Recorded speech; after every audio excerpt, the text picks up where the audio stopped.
Hey YouTube, welcome back to my channel. This is Nathan Daley. I am your law enforcement translator, here to give you guys insight, perspectives into all things law enforcement in this country.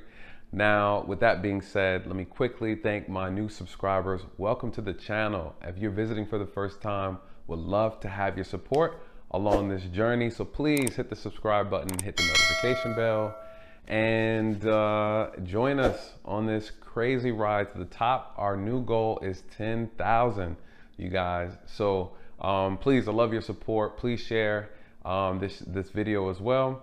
And let's dive into the topic at hand. We are talking about the Kyle Rittenhouse trial. Now, I have to tell you, it has been crazy. It has been crazy. And the defense, whew, this guy is a magician, okay, on this cross-examination. He's given the prosecution a run for their money. And I'm not surprised that this was an uphill battle for them to really be able to prove that self-defense was not a thing for Kyle Rittenhouse. But their star key witness had a very, very difficult time, possibly even, well, I won't say possibly, perjured themselves on the stand. Right? The witness was caught lying and just blatantly lied as well. Not just in this moment on the stand, but also in statements of the police, statements that he wrote. It just doesn't look good. So I have a couple clips. We're going to play through them, and then you guys can make the judgment for yourself. Let's take a look at the first one. Large paragraph. You'd agree it says, sometime during the incident, my Gen 4 Glock 27 that had a belt clip attached fell off my waist, correct? Correct. Okay, that's a lie, right? I wouldn't say that's a lie, no. You didn't take the Glock out of your back here and run with it? I did. So it didn't fall off your waist, it was in your hand. That's correct. So you would say that's not a lie? No, I would say it isn't. Okay, and you told that to multiple officers, isn't that true? I don't know. Same exhibit, sir. The next sentence. I told multiple officers that I dropped my firearm, right? Correct. Okay. Now, you didn't drop your firearm. You were chasing Mr. Rittenhouse with your gun, right? You were chasing him with your gun? Yes? No. You didn't chase him down Sheridan Road, pulling your gun, chasing after him. That's a lie. You're saying that didn't happen? I'm not saying that it didn't happen, but I wasn't chasing the defendant. You were running after him? No. No. Okay. Did you ever get charged for not telling the truth to the police about dropping your gun? No. Did you ever tell the police in here on this statement that you actually had a firearm in your hand and pointed it at the defendant? No, I did not. You never told them you had a gun at all in terms of as you had an interaction with Mr. Rittenhouse. True? That is correct. Now, one thing that I want to touch on though, before we get into this, the star witness in this trial is Gaige Grosskreutz, right? Gaige Grosskreutz is the one who had the gun, who was actually shot. He was the last person who was shot by Kyle Rittenhouse. He was shot in the bicep, literally tore his bicep completely out. All right, for those who haven't seen it, but it's nasty. But anyways, his testimony is so key for the prosecution to win this case, and they completely fumbled. When I say fumbled this entire trial because his testimony. I'm going to tell you something that's very interesting. The defense managed to get Gaige Grosskreutz in a complete trick bag. He didn't see it coming, right? He guided him through it. He presented him and laid out a perfect trap, and he fell right into it. I'm talking about just right into it. It was so graceful the way he did it. Mind you guys, the courtroom is a place of minds. You have to have a sharp mind. You cannot be in there. You can't be in there with a dull mind. These attorneys will run circles all over you, right? They already have a game plan. They reviewed all the evidence. They know stuff that you don't know. They know stuff that you should know, right? And they use those things to their advantage. They manipulate your emotions, right? They play on your weaknesses and they play on your strengths. Sometimes they use your strengths to get you caught in a moment, right? A moment of arrogance, a moment of confidence, and then they switch it on you. Attorneys are wicked, man, in the courtroom. They are brutal. And when I tell you this is a game of chess, right? This is a game of chess. And I believe that not only was Gaige unprepared, right? His hubris is what brought the prosecution completely down. He was too arrogant. He was too arrogant. And not only that, he has motive to lie. He has motive to lie. He's not innocent. He never was innocent.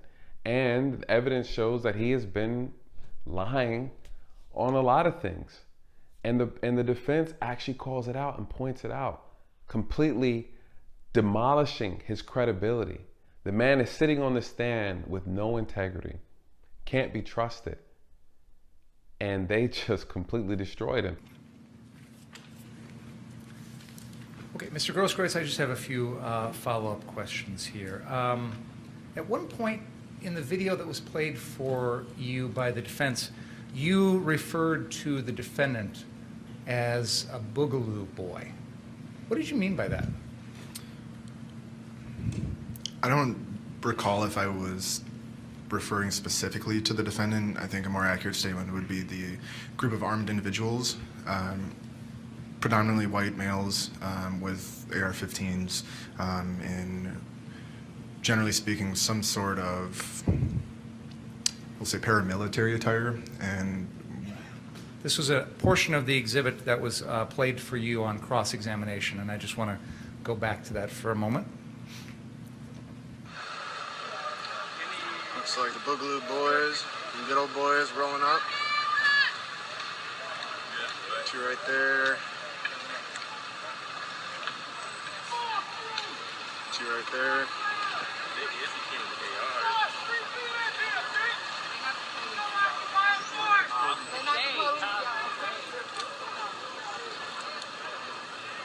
You fucking laughing? Fuck you!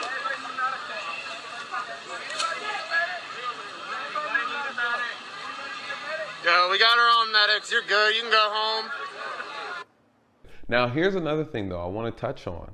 And this is something that we talked about in the Ahmaud Arbery videos. What was that? It's about perception, you guys. It goes both ways. And if you haven't seen that video on perception, take a look at the video here. I'm going to have it posted at the top. The power of perception.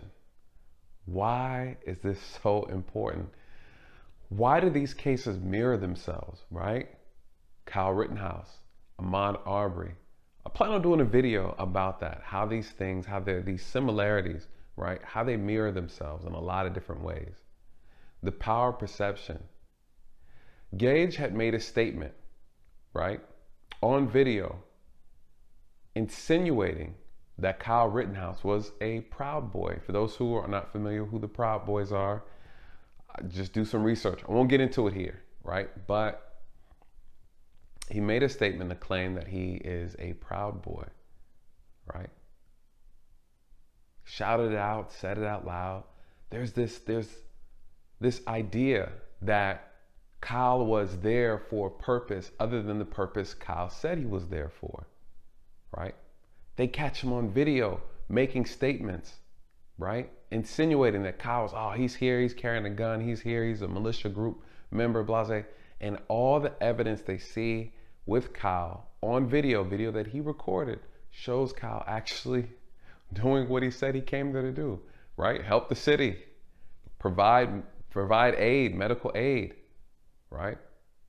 Protect the property, protect life. That's what he stated. Check this video out. And you were saying that, oh, here comes some Boogaloo boys. You've never met Mr. Rittenhouse before, have you? no, I have not. You had no idea who he was, any affiliation with any group, nothing, right? No. You were just spouting off guessing. Yes? I was making an inference. Yes. With no information. Yes. And Mr. Binger asked you if you ever threatened verbally with words Mr. Rittenhouse. Do you remember him asking you that? I do. Okay. And your answer was he did not. Yes. You'd agree people don't have to use words to threaten other people. They can do it by their actions, correct? Yes. Like running after them down the street with a loaded firearm, right? Yes. Like approaching them, loading their foot and moving their gun forward while the person's on their butt sitting there, right? Those are nonverbal things that can be used to show aggression, correct? Yes. You didn't see him threaten anyone, did you? No, I did not. You didn't see him act aggressive toward anyone, did you? No, I did not. In fact, again, whether you agree that he's a medic or not, he's asking people if they need help. Agreed? That is correct. When I talk about the power of perception, right? If you're dealing with someone and you perceive a person to be someone that they're not, right? For this, let's talk about Kyle. Assume he is a proud boy, a boogaloo, right? One of the boogaloo boys, right? This militia group, right? In your mind, if you are an anti-militia group guy, you're an anti-proud boy or whatever, right? You don't like that group, right?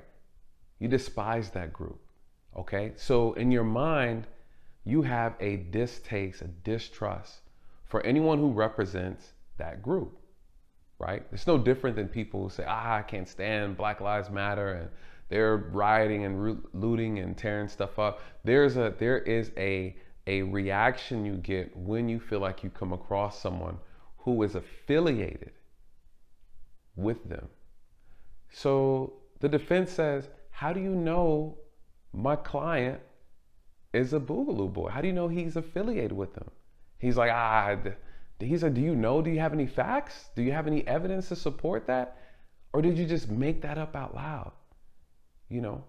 And Gaige is like, no, I didn't know. And he's like, well, why'd you say it? Because see, now you're speaking that out loud. You're telling other people, oh, there goes some proud boys. They're not proud boys. They're not, right? The power of our words, right? The way we say things, the way our words have influence. Hey, there go those proud. You labeled him something that he wasn't, right? The power of perception. People kept saying, and I've heard it throughout the media, right? I've heard it throughout comments. Oh, he's one of those militia kids and he's with them. How do you know? You don't know that. You just really don't. You have nothing to base that off of. And what the defense was saying and caught him in this moment, saying, hey, you made that up on your own. So what did Gaige say? Gaige said, no, I made an inference. What inference? We're talking science now. Words matter. With an inference, you need evidence. You need some type of proof. You need some type of investigation. He had none of that, right? He passed this judgment on him because in his mind, that's a group he doesn't like, right? The problem with perception, the problem with hate, right? The problem with ignorance is that that mindset will manifest a behavior in us. Whew. Do you get what I'm saying? That stuff will manifest. Ignorance manifest into something, right? Hate manifest, right? What comes out of that? Again, remember, perception, the power of the mind, influences behavior, you guys. It influences behavior on a conscious or subconscious level. Everything leading up to that shooting that night, Gaige's actions towards Kyle, this is all based on perception, what he perceived to be, who he perceived he was, an assumption that he made. The manifestation of our ignorance creates pain, right? Creates violence, the manifestation of our ignorance, is a problem that we are facing in this country, right? Ignorant people manifesting bad behavior because they don't want to educate themselves, because they don't want to communicate with other people. It's easier just to assume, it's easier to label, it's easier to just use our words and label somebody with it instead of having a conversation. You see it in the comment sections. The confidence of some people behind computers blows me away, right? What else did he talk about in this cross-examination? Let's take a look. In fact, 6 hours after you had been shot, you had a lawyer, right? Correct. Okay. And you wanted to stop the interview with the police because you had a lawyer, right? That is correct. And this is a civil lawyer, right? That is one thing that she represents, yes. Okay. And she's in court today, right? Yes, she is. Okay. This is a notice of claim. Is that right? That is correct. Okay. Filed on your behalf by your lawyer, right? That is correct, yes. Making a notice or telling, among others, the city and county of Kenosha that you would like $10 million. True? That is correct. Did you read this? I did. So are you aware in this document, you never mentioned that you actually possessed a firearm? You know that? That is correct. You left that part out, right? That is correct. Judge Everett, you have now filed a lawsuit in federal court, is that right? That is correct. Did you read that? Yes, I did. In that document, you again failed to mention that you possessed a firearm. Is that right? That is correct.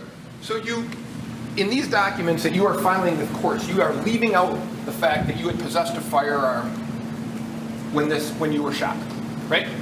That is correct. Okay. And this is, so to be fair, this is your testimony today, and how this case turns out has an impact on your ability to try to collect your $10 million, right?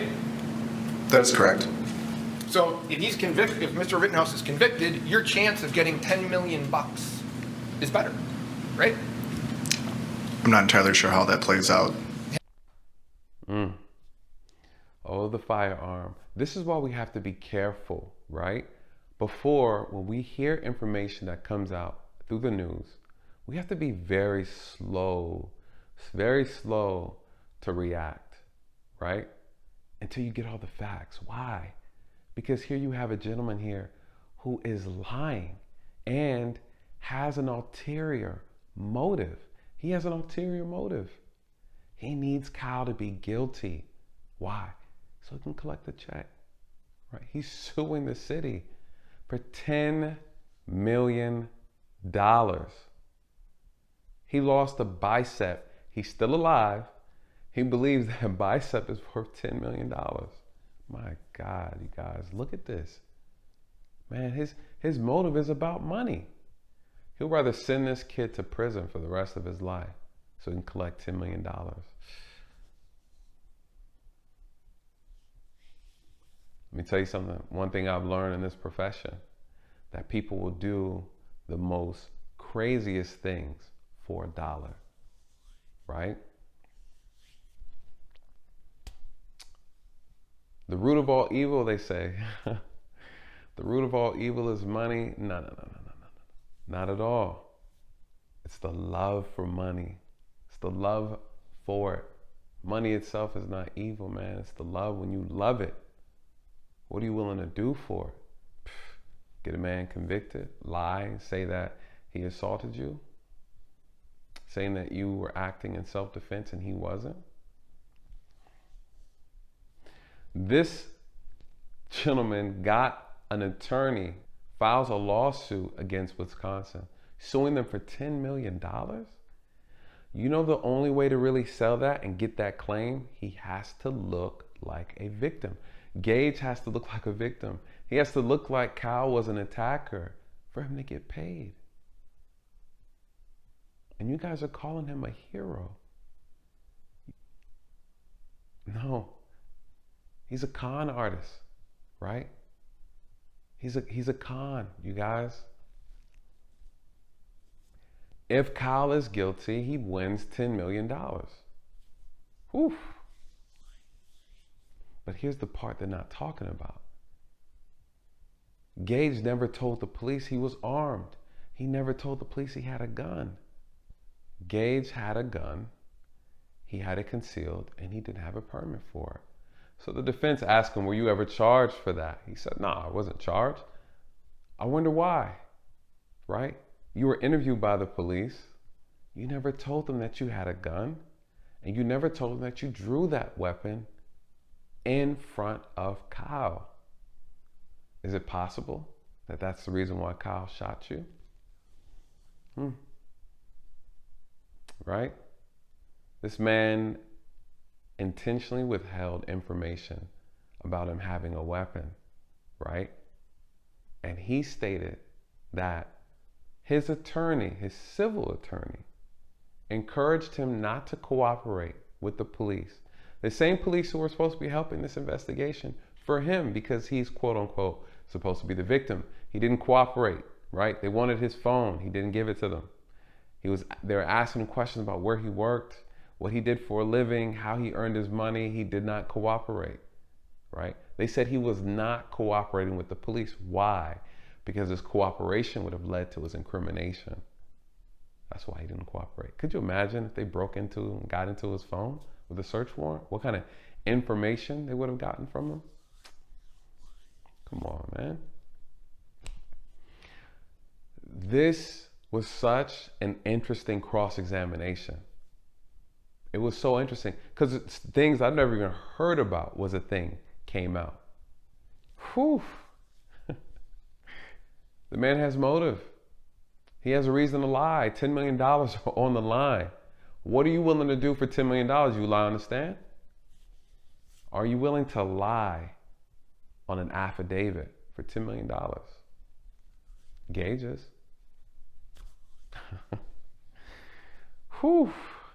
Intense. Listen, you guys, this is a chess game. This is a chess game, okay? The judge is the pawn. Because we know the judge is just the ref, right? He's just a ref. He's the pawn, okay?